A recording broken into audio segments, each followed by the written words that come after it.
Assalamualaikum warahmatullahi wabarakatuh. Halo teman-teman, para sahabat data. Kali ini kita akan belajar mengenai uji korelasi, kemudian estimasi parameter, dan uji hipotesis. Ya. Jadi kita akan belajar tiga hal tersebut serta melakukan praktikum atau praktek menggunakan software SPSS. Sebelumnya saya akan menjelaskan sedikit terlebih dahulu tentang analisis korelasi dan semuanya secara teorinya, dan nantinya akan kita belajar menggunakan eh, dan nantinya kita akan praktikum menggunakan SPSS. Jadi analisis korelasi yang pertama itu kita akan mengetahui, ya. Bentar. Oke, kita akan mengetahui apakah atau mengukur, ya, mengetahui dan mengukur kekuatan dan arah antar variabel. Di analisis korelasi ini kita itu bisa tahu ada atau tidak adanya hubungan antar variabel nih. Contohnya nih seorang dosen menggunakan analisis korelasi untuk mengetahui apakah terdapat hubungan yang kuat antara kenaikan hasil belajar dengan jumlah latihan soal yang diberikan. Nanti kita bisa tahu nih apakah ada hubungan antara jumlah latihan soal yang diberikan dengan kenaikan hasil belajar. Nah, apakah itu hubungannya positif atau hubungannya negatif? Jadi kita kan bisa tahu. Jadi analisis korelasi ini mampu memberikan analisis yang bermanfaat bagi para pengambil keputusan. Kapan sih variabel dikatakan berkolerasi? Variabel dikatakan berkolerasi jika terdapat pola konsisten antar dua variabel. Ya. Di dalam analisis korelasi ini belum menunjukkan sebab akibat, ya, tidak menunjukkan sebab akibat. Masih hanya menunjukkan apakah ada kecenderungan atau apakah ada hubungan saja. Jadi di analisis korelasi itu terdapat dua arah korelasi ya. Yang pertama adalah hubungan positif dan yang kedua adalah hubungan negatif. Hubungan positif itu maksudnya gimana? Jika nilai suatu variabel dinaikkan, maka akan menaikkan nilai variabel yang lain. Serta sebaliknya, bila suatu variabel itu diturunkan, maka variabel itu ikut turun. Contohnya seperti ini. Ada hubungan yang positif antara tinggi badan dengan kecepatan lari. Ini berarti semakin tinggi badan orang, maka akan semakin cepat larinya dan semakin pendek orang maka akan semakin lambat larinya. Kemudian di hubungan negatif, misalkan nih berbeda ya berkebalikan dengan hubungan positif. Di hubungan negatif itu bila nilai suatu variabel dinaikkan, maka akan menurunkan nilai variabel yang lain. Contohnya itu ada hubungan yang negatif antara curah hujan dengan es yang terjual. Ya, di musim hujan seperti ini eh, kan semakin tinggi curah hujan, maka akan semakin sedikit es yang terjual. Itu memiliki hubungan yang negatif. Di dalam analisis korelasi nanti akan ada nilai koefisien korelasi. Nilai koefisien korelasi ini adalah menunjukkan tingkat keeratan atau meningkat seberapa kuat hubungannya ini. Nah, nanti nilainya akan berkisar dari nilai -1 hingga 1. Oke, dan nilai -1 hingga 1, nilai minus dan positif atau nilai negatif dan positif dalam koefisien korelasi itu menandakan hubungannya. Jadi misalkan nilainya itu adalah minus, minus minus 0,8 berarti itu adalah hubungannya adalah negatif. Sedangkan jika nilainya adalah 0,2 itu adalah hubungannya positif. Gitu. Dan untuk kekuatan atau ukuran kekuatan hubungannya itu dinilai dari mananya? Dinilai dari nilainya eh, tanpa memperhitungkan positif negatifnya. Jadi misalkan koefisien korelasinya adalah -0,8. Jadi keeratan atau hubungannya itu sangat kuat karena bernilai 0,8 tapi hubungannya adalah korelasinya adalah negatif. Jadi menurut Sugiono berikut adalah tingkat hubungan atau ukuran tingkat hubungan dari nilai koefisien korelasi. Misalkan nilainya adalah 0,65, jadi dia koefisien korelasinya atau hubungannya itu adalah kuat. Dalam praktikum ini atau dalam pelajaran ini kita akan belajar tentang korelasi persen saja. Korelasi persen digunakan ketika datanya adalah kuantitatif. Kuantitatif. Itu. Ini berikut ini adalah untuk rumusannya. Jika kita menghitung menggunakan manual, ya yang kita tahu, yang kita pasti punya dua data ya. Kan ingin mencari hubungannya. Hubungannya pasti punya dua data, jadi punya x, y, y, y, itu x sama y. Itu bukan berarti variabelnya bebas terikutkan, namun kita hanya membedakan antara data satu dan data dua. Jadi ada x, y, dan ada x sama y. Kemudian misalkan seperti ini, kita akan mengetahui apakah ada hubungan antara jumlah SKS dengan IPK mahasiswa. Jadi kita akan menghitung koefisien korelasinya dengan metode product movement. Di sini kita hitung dengan menggunakan rumus ini, kita akan bisa menghitung nilai koefisien korelasinya, yaitu nilai yang dihasilkan adalah 0,447. Jadi nilai 0,447 berarti apa, teman-teman? Berarti ada hubungan positif antara jumlah SKS dengan IPK. Misalkan IPK-nya semakin tinggi, berarti jumlah SKS yang diambil adalah semakin banyak. Seperti itu. Jadi untuk berdasarkan Sugiono tadi, berarti nilai 0,44 itu berarti jumlah SKS dengan IPK itu hanya positif dan sedang. Kemudian kita akan mempraktekkan dengan menggunakan SPSS. Misalkan kita ingin tahu nih, ingin tahu antara apakah ada hubungan antara tinggi badan dan berat badan, ataupun tinggi badan dengan uang saku serta berat badan dengan uang saku. Ya, tuh. Saya sudah menyiapkan data seperti ini. Namun data ini adalah data random. Data saya merandom mensimulasikan. Jadi tinggi badannya itu ini ada variabel tinggi badan, berat badan, dan uang saku. Jadi teman-teman sebelumnya harus punya SPSS dulu ya, di-download dan diinstal SPSS-nya, kemudian memasukkan datanya di sini. Uh, Kemudian kalau misalkan ingin merubah variabel view-nya di sini ya teman-teman. Jadi di data view itu ini, kemudian kita akan analisis menggunakan ujian korelasi, yaitu dengan analyze, kemudian correlate, dan bivariate. Correlate dan bivariate. Ya. Misalkan awalnya kan seperti ini.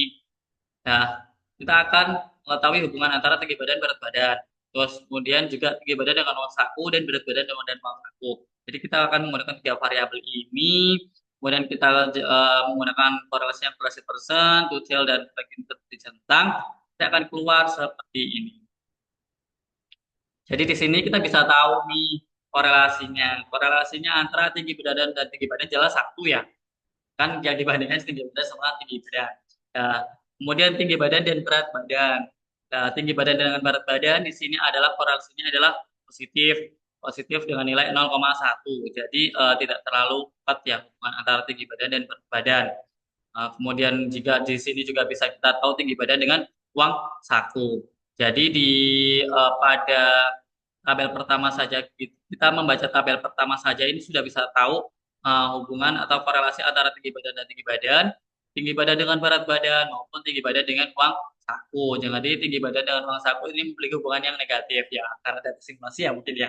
Mungkin kalau kita menggunakan data real atau data primer bisa uh, bisa harusnya sesuai teorinya tinggi badan itu sangat berhubungan positif dengan uang saku. Gitu. Karena kan awalnya lebih sehat, berarti tinggi badan uang sakunya banyak, lebih sehat, tinggi badannya lebih tinggi. Itu tadi untuk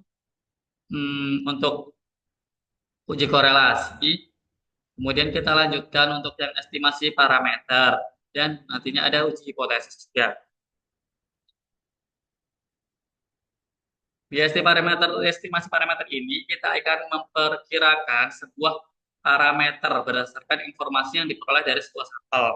Nah, di dalam estimasi parameter kita juga bisa berdapat berarti mewakili karakteristik suatu populasi. Misalkan contohnya seorang mahasiswa seorang mahasiswa melakukan survei. Ini terkait prestasi mahasiswa Fasilkom PPN Jawa Timur, dan hasil surveinya itu menyatakan rata-rata IPK mahasiswa Fasilkom PPN adalah 5, kemudian 16% mahasiswa Fasilkom itu kuliah dengan pulang pergi. Jadi kita nanti ingin mengestimasi parameternya. Jadi di dalam estimasi parameter itu ada dua estimasi, ada estimasi parameter titik dan estimasi parameter interval. Kalau kita mengestimasi parameter titik itu estimasinya adalah hanyalah tunggal. Jadi nilainya berapa estimasi uang sakunya, berarti 750.000. Kalau misalkan di estimasi parameter interval itu interval. Jadi misalkan ditanyakan estimasi parameter estimasinya uang sakunya mahasiswa Telkom itu berapa sih? Jadi ada intervalnya. Misalkan antara 500.000 semuanya dengan 750.000. Jadi di estimasi parameter interval nanti akan ada nilai batas bawah dan ada nilai batas atas. Ya, nanti di SPSS akan ada nilai itu. Namun di SPSS ada outputnya adalah power sama upper bound. Di estimasi parameter interval itu ada beberapa estimasi bisa menggunakan means, varian, dan proporsi. Dalam praktikum ini atau dalam pembelajaran ini kita akan menggunakan estimasi parameter interval means. Ya. Jadi berdasarkan rata-ratanya. Jadi akan saya tunjukkan estimasi parameter kita misalkan di sini akan mengestimasi parameternya adalah tinggi badan, berat badan, dan uang saku. Kira-kira tinggi badan, berat badan, dan uang saku mahasiswa ini atau kita anggap ini adalah data mahasiswa Fasilkom, berapa sih estimasi parameternya untuk tinggi badan, berat badan, dan uang saku mahasiswa Fasilkom. Kita masuk di deskriptif, kemudian explore, ya teman-teman sudah mulai paham ya, ini bisa di yang satu, kemudian kita panggil, kita cek di statistiknya oke, udah deskriptif, continue, udah. Nah, di sini kita bisa lihat atau bisa membaca dari sini. Misalkan estimasi parameter untuk tinggi badan. Estimasi parameter untuk tinggi badan itu adalah di tower, itu adalah batas bawah, dan upper adalah batas atas. Jadi, estimasi parameter atau eh, estimasi tinggi badan mahasiswa Fasil adalah berkisar dari 152,3 cm sampai dengan 160,4 cm. Begitu juga pula dengan berat badannya. Jadi estimasi berat badan mahasiswa Fasilkom itu antara 55 kg sampai 64,5 kg. Sama dengan uang saku. Uang sakunya itu berarti kisaran uang saku mahasiswa Fasilkom adalah 450.000 sampai 750.000. Itu ya teman-teman. Nah, kemudian yang terakhir kita akan menguji hipotesis. Uji hipotesis itu seperti apa sih? Jadi uji hipotesis itu kita ingin menguji apakah ada perbedaan antara dua populasi. Misalkan nih, saya akan menguji antara tinggi badan mahasiswa prodi sains data dengan prodi informatika. Itu akan kita lakukan dengan uji hipotesis.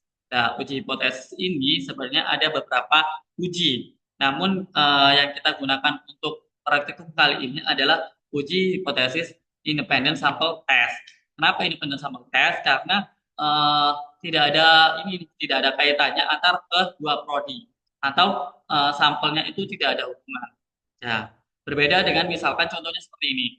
Contohnya itu kita akan mengetahui atau kita akan menguji nilai dari apakah nilai post test dengan nilai pretest ini sama, itu kita bukan menggunakan independen. Karena apa? Karena nilai pretest dan post test itu dari sampel yang sama. Karena ini kita dari sampel yang berbeda menggunakan independent sampel test gitu. Jadi misalkan ini awalnya itu misalkan kan ini tinggi badannya, kita anggap tinggi badannya itu yang 1 sampai 13 itu adalah tinggi badan mahasiswa sains data, yang 14 sampai 24 itu adalah tinggi badan mahasiswa informatika. Jadi di sini kita menggunakan satu kolom lagi adalah kolom coding untuk mengcode antara mahasiswa sains data dan mahasiswa informatika. Ya, jadi ini misalkan datanya itu tadi semuanya jadi satu, tinggi badan, kemudian ini adalah codingnya, ini satu itu size data, dua itu adalah informatika. Kemudian kita masuk di analyze dan compare means. Kemudian masuk di sini di independent sample test. Independent sample test. Misalkan kita menggunakan data tinggi badan ini boleh, kan sama ya, sama aja data tinggi badan ini. Terus groupingnya tadi berarti menggunakan TBB untuk codingnya. Nah, define group didefinkan, grup satu itu adalah satu dan grup dua itu adalah dua. Jadi ini tergantung teman-teman ya. Kalau teman-teman nantinya itu menggunakan 01 berarti define grupnya 01. Karena saya menggunakan tadi define grupnya 12 jadi 12. Seperti itu. Nah, seperti itu teman-teman. Ini adalah untuk deskriptif statistiknya atau statistika deskriptifnya. Tinggi badannya ini tinggi badan saya data itu ada 13 orang yang di sampel dan ada 10 orang untuk informatika ini minnya. Namun yang kita lihat di mananya yang kita lihat adalah di nilai independent sample t-testnya. Independent sample testnya bisa kita lihat dari nilai D maupun nilai T maupun nilai-nilai p-value-nya. Ya. Kalau teman-teman ingin lebih lengkap, bisa T ini T hitungnya A dibandingkan dengan T tabel. T tabelnya dicari dengan DF berapa? DF 21. Jadi yang ini ya, DF-nya 21. Dari mana 21 itu? N1 ditambah N2 juga dikurangi 2. Jadi itu 13 tambah 10, 23 dikurangi 2, DF-nya 21. Jadi dari situ nanti teman-teman bisa tahu, oh jadi putusnya apa? Tolak nol atau gagal tolak nol? Kalau gagal tolak nol seperti apa? Kalau tolak nol itu seperti apa? Jadi itu seperti jadi situs seperti itu teman-teman. Eh, Segitu dulu di materi kita uji korelasi, estimasi parameter dan uji hipotesis menggunakan SPSS. Semoga sedikit video ini bermanfaat. Sampai jumpa di lain tutorial. Terima kasih. Wassalamualaikum warahmatullahi wabarakatuh.